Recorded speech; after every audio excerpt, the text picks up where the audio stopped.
എല്ലാവർക്കും കോട്ടയം ഫുഡ് ചാനലിലേക്ക് സ്വാഗതം.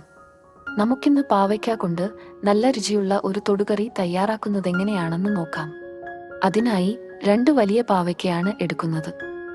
ഇത് വൃത്തിയാക്കിയതിനു ശേഷം പൊടിയായി അരിഞ്ഞു വയ്ക്കണം.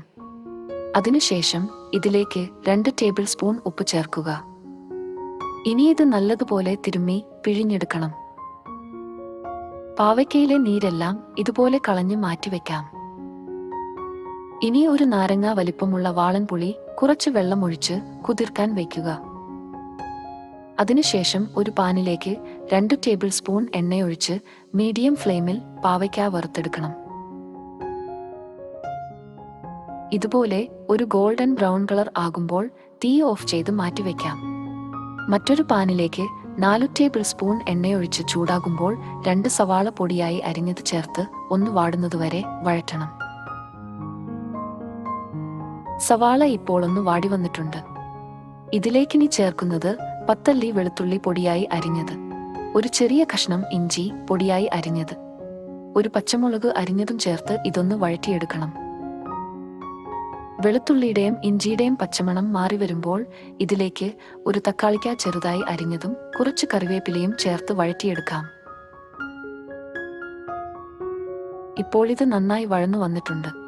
ഇനി തീയൊന്ന് കുറച്ചിട്ട് ഇതിലേക്ക് 2 ടേബിൾ സ്പൂൺ കാശ്മീരി മുളക് പൊടി, 1.5 ടേബിൾ സ്പൂൺ മല്ലിപ്പൊടി, 1 ടീസ്പൂൺ മഞ്ഞൾപ്പൊടിയും ചേർത്ത് ചെറിയ തീയിൽ 3 മിനിറ്റ് മൂപ്പിച്ചെടുക്കണം. പൊടിയെല്ലാം മൂത്തു വരുമ്പോൾ വറുത്തുവെച്ചിരിക്കുന്ന പാവയ്ക്ക ചേർക്കണം. ഇനി ഇത് നന്നായൊന്ന് ഇളക്കി യോജിപ്പിക്കുക.